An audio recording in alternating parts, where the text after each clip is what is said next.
الجزائر بالتالي قلت لي بانك تعرف الجزائر وبانك درست في الجزائر وعندك طلبه جزائريين، قلتها لي ولا ما قلتهاليش؟ وعندك اصدقاء جزائريين وزرتها كم من مره كنت تزور الجزائر؟ واحد يمني اسمح له ان يقول كاين ازمه هويه في الجزائر، عيب عليك، والله غير عيب. هذا كلام. المغربي عنده واحد الميزان، واحد المنظار.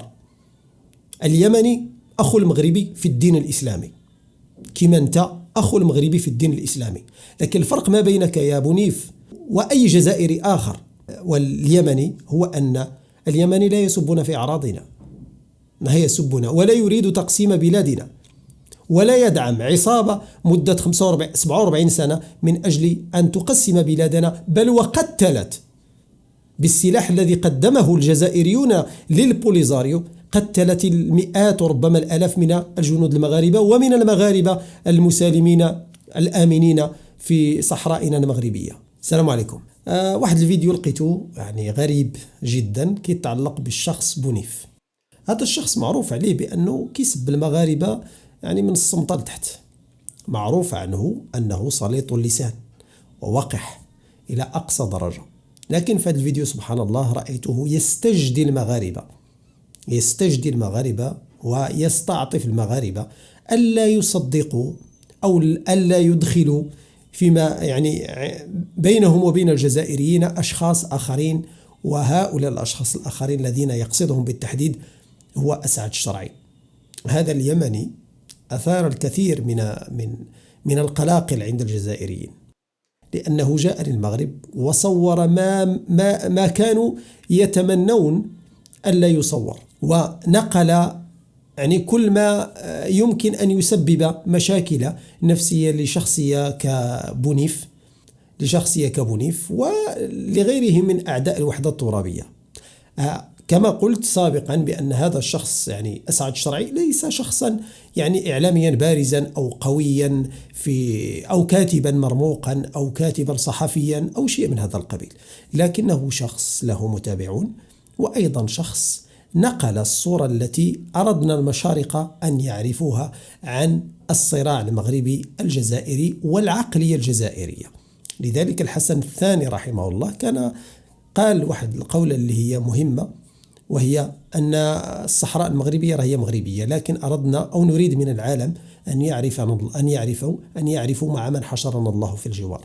يعني مضمون الكلام دياله هو هذا، أنه يريد العالم، وأول هؤلاء من العالم الأقربون إلينا من ناحية اللغة ومن ناحية أيضا الدين وما إلى ذلك هم المشارقة، يعني المصريين وغيرهم من الدول الأخرى، رغم أن مصر كما هو معروف من شمال إفريقيا. لكن بونيف ظهر في هذا الفيديو يعني بشكل يشعرك بأنه منهزم نفسيا، يستعطف المغاربة ألا يدخلوا أسعد الشرعي فيما بينهم. نطلقوا الفيديو نبدأ نشوفه، وكذلك سنقوم بالرد على بعض الأشياء التي طرحها هذا بونيف، فابقوا معنا. تعرف الجزائر بالتالي قلت لي بانك تعرف الجزائر وبانك درست في الجزائر وعندك طلبه جزائريين، قلتها لي ولا ما قلتهاليش؟ وعندك اصدقاء جزائريين وزرتها كم من مره كنت تزور الجزائر؟ واحد يمني اسمح له ان يقول كاين ازمه هويه في الجزائر، عيب عليك، والله غير عيب.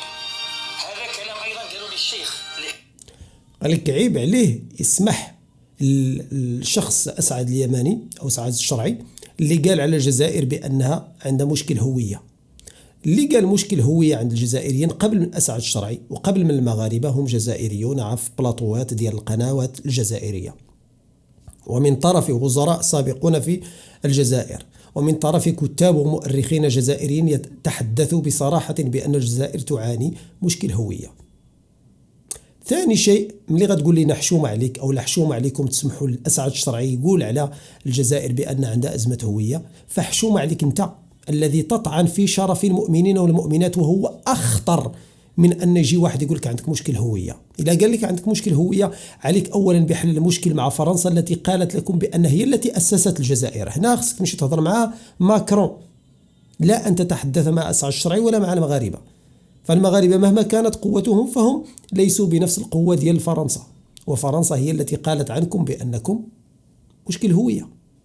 وجه الخطاب ديالك للفرنسيين أولا، ولكتابكم وللأشخاص الذين صرحوا بهذا الأمر، مشكل الهوية موجود في الجزائر في بلاطويات ديال قنوات جزائرية، قبل أن تطلب من المغاربة أن لا يصدقوا أسعد الشرعي أو أن يردوا على أسعد الشرعي بأن للجزائر هوية.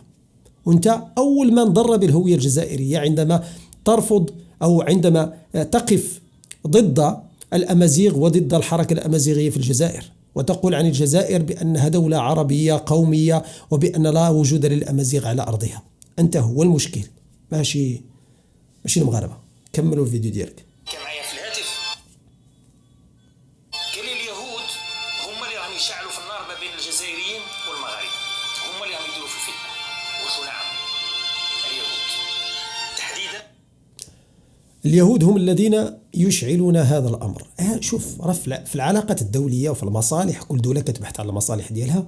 عادي جدا أن يستفيد اليهودي من الصراع الموجود ما بين المغرب والجزائر، وعادي جدا أن يستفيد من صراع موجود بين السعودية والإمارات، وأن يستفيد من صراع موجود بين أفغانستان وباكستان. هذا عادي جدا، فالدول تبحث عن مصالحها. ونفس الأمر أنتم عندما منعتم الغاز عن المغرب، بينما تصدرونه لإسبانيا الصليبية، وتصدرونه لإيطاليا الصليبية أيضا، وتصدرونه للدولة الفرنسية التي قلتم بعظمة لسانكم بأنها قتلت منكم الملايين. هذا تناقض صريح يدل على أن عندك مشكل، ليس فقط مشكل هوية، بل مشكل عقلي، بل مشكل مرض نفسي لا علاج له إلا أن تصدق بأنك تافه، أو بأن عليك أن تعيد ترتيب أولوياتك، وأن تقوم بمسح كل المغالطات على العالم والادعاء بأنك قوة ضاربة. هذا هو الحل ديالك.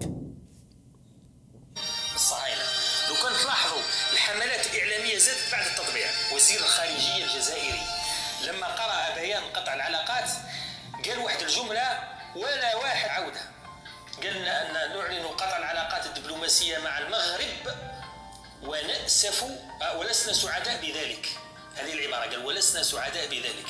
التعليق تاع الجزائري الغاضب هذاك اللي رد على الذبابة الإلكترونية، هذاك الرد يروح يرفدوه الذباب، يرفدوه اليهود الصهاينة، يرفدوه يوصلوه المراكة يقراو يخرجوا ويثوروا يعاودوا يرد. قال لك اليهود هما اللي كيشدوا الفيديو اللي كيقول فيه مثلا جزائري يسيء فيه للمغاربة ويقوم بنقله للمغرب. واش هذا كيعيش في القرن 21 ولا كيعيش في شي زمن واحد آخر؟ مازال الفيديو تسينتا، ومازال مازال الناس كتصور في العراسات، وعاد مشي تحمض أو مشي تقاد الفيديو دير له مونتاج عاد باش تبيعه في السوق ربما بالكاسيط ولا ما عرفتش كيهضر هذا السيد هذا. راه انت ملي كدير شي حاجه بلا ما يحتاج المغربي اليهودي باش ينقلوا شنو درتي ولا شنو قلتي، راه اعلامكم ينقل ذلك مباشره او بشكل غير مباشر على قنواته على اليوتيوب وكذلك في وسائل التواصل الاجتماعي.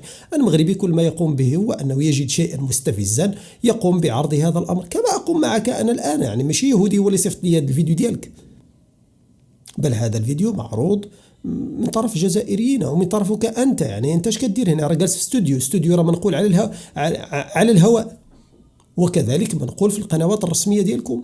وبالتالي فأنا أرد عليك انطلاقا مما عرضته أنت في قناتك أو في وسائل التواصل الاجتماعي، وليس بالضرورة أن يأتي يهودي من إسرائيل أو من سويسرا ويعطيني ويسلم لي الفيديو يقول لك هاك خويا جواد عرض هذا الفيديو ديال بونيف، فإنه يعني يشعر بالحقرة ويشعر بأنه قد أهانه المغاربة باستقبالهم لأسعد الشرعي. مشكلة. الجزائريين يشوفوا هذاك يزيدوا يعاودوا يردوا وتكبر الحكايه. احنا عارفينها. وانتم عندكم سليمي، عندكم برنوس، عندكم مجموعه كبيره من اليوتيوبر والاعلاميين والهواة والى غير ذلك. اولا لا تحاول ان تقارن نفسك بالسليمي او بسعيد أبرنوس. هؤلاء اساتذه، واحد أستاذ جامعي، واحد أستاذ معروف بالمسرح ومعروف بكتاباته ومعروف بإخراج يعني كتاباته لمجموعة من المسرحيات، وأيضا صعب جدا أن تصل لمستواه الثقافي وكذلك مستواه العلمي، إضافة إلى ذلك مستواه الأخلاقي. ما كيسبش الجزائريين، ما كيطعنش في الأعراض ديالهم، رغم أنه يستطيع لأن الأدلة موجودة، لكن من باب أن الجزائري مسلم يجمعنا معه الدين، وهي أقوى رابط يجمع ما بين المسلمين هو الدين. إنما المؤمنون إخوة، والأخوة تحرم علي أن أسيء لشرفك ولعرضك، لأن الأمر حرام، بل فيه حد يعني صعب جدا وقوي جدا، يلجم أي شخص أي مسلم أن يطعن في عرض أخيه المسلم، فما بالك يعني لا حول ولا قوة إلا بالله. موجودين عندكم. علاش المواطن المغربي الانسان المغربي راس السلحفات مش راح يكون اقرب لك من الجزائريين؟ يجي هذه مغالطة أخرى. قال لك رأس السلحفات، يعني يقصد أسعد الشرعي بأنه لن يكون أقرب للمغربي من الجزائري. المغربي عنده واحد الميزان، واحد المنظار. اليمني أخو المغربي في الدين الإسلامي، كما أنت أخو المغربي في الدين الإسلامي. لكن الفرق ما بينك يا بنيف وأي جزائري آخر واليمني هو أن اليمني لا يسبنا في أعراضنا، ما هي يسبنا، ولا يريد تقسيم بلادنا، ولا يدعم عصابة مدة 47 سنة من أجل أن تقسم بلادنا، بل وقتلت بالسلاح الذي قدمه الجزائريون للبوليزاريو، قتلت المئات وربما الآلاف من الجنود المغاربة ومن المغاربة المسالمين الآمنين في صحرائنا المغربية. وجي انت دابا تقول لي بأن أنت أقرب إلي بماذا؟ تكون أقرب إلي إذا ما كنت يعني سندا لي، أن تقف معي، أن تمنع أو أن ترفض أن تقسم بلاد مسلمة، بلاد سيطرت على الأندلس 8 قرون، بلاد كانت على مدار التاريخ وتدرس في أرقى الجامعات كأقدم دولة بل إمبراطورية. تجي انت تقول لي بأنك أقرب إلي من أسعد الشرعي. أقرب إلي في ماذا؟ في سبك لي في أعراضي وفي ديني وفي هويتي، والادعاء بأن المغرب بلد سياحة جنسية، رغم أنك لا تعرف شيئا عن المغرب على الإطلاق، ولم تطأ قدمك هذه البلاد، لم تطأ قدمك هذه البلاد، ولا يشرفنا أن تطأ أقدام شخص يعني نجس بحالك أنت يدخل عندنا البلاد هنايا ويشرب من مياهها ويأكل من أكلها. لا يوجد إلا تفسير واحد لهذا الفيديو الذي يعني طرحه بونيف. هنا كيبان لك بأنه شخص يعني تزعزع كيانه من الداخل، شعر بالهزيمة، شعر بأنه أصبح مكشوفا لدى الشعوب الأخرى في الشرق، أصبح يعني لا يستطيع أن يردد نفس الكذب ونفس الكلام الذي لا وزن له ضد المغاربة، بعدما جاء أسعد الشرعي وقام بتسجيل لايفات في جميع تحركاته، ليس فقط هو بل حتى أصدقاؤه، من بينهم حمو المشهور، لأن المغاربة الأمازيغ يسمون حمو، وبالتالي وجد يعني اسم حمو وجد يعني قبولا حسنا عند المغاربة، فأحبوه أيضا لبساطته وأيضا لروحه المرحة.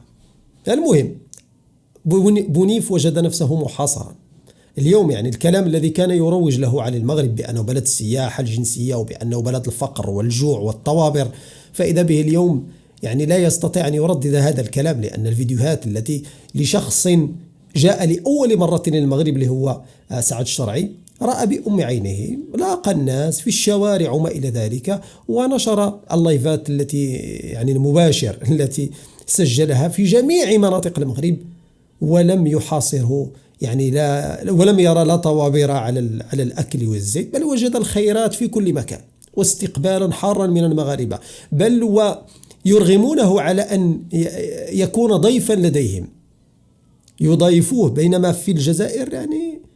وبالمناسبة فأسعد الشرعي قال بأنه طلب من السفارة الجزائرية في بريطانيا بأن تمنحه يعني الفيزا، لكنهم رفضوا منحه الفيزا أو لزيارة الجزائر. وأيضا المفاجئ في الأمر هو أن هذه الزيارة التي قام بها أسعد الشرعي للمغرب حققت 33 مليون مشاهدة في قناة عمرها تقريبا شهر أو شهرين، حقق يعني رقما خياليا. والمفاجئ في الأمر هو أن الغالبية من المشاهدات لم تأتيه من المغرب، بل جاءته من الجزائر، وهذا يبين على أن هناك تناقض صارخ ما بين هؤلاء الذين يظهرون على أنهم النخبة الجزائرية وأنهم يمثلون وجهة النظر الجزائرية وباقي الشعب الجزائري. فالشعب الجزائري في داخله محب للمغرب، وإن أثر فيه الإعلام العسكري في الجزائر، وإن حاولوا مرارا وتكرارا يعني إقناعهم بأن المغرب يعاني أزمة اقتصادية واجتماعية وأكل والو وشرب والو وعمل والو بطالة ودعارة، يعني صوروا لهم المغرب على أنه بلد ربما من دول شرق آسيا الفقيرة أو من أمريكا اللاتينية أيام الستينات والسبعينات أو في الخمسينات، حينما كانت تنتشر هناك يعني العصابات بشكل كبير والمجاعة والفقر لكن أسعد الشرعي من بين الإيجابيات التي نقلها وهي أن المغرب ليس ما يتخيله الجزائري المتابع للكبرنات ولهذه الفئة من النخبة الجزائرية. وللأسف هؤلاء هم الذين نراهم اليوم في وسائل الإعلام الجزائرية، ولا نرى تلك الفئة المحترمة لأن غالبيتها مطرود أو محاصر ولا يسمح له بأن يعبر عن وجهة نظره، أو يخاف أن يعبر أن يتحدث بصراحة وبما يقتنع به فيجد نفسه خلف القضبان. سلام.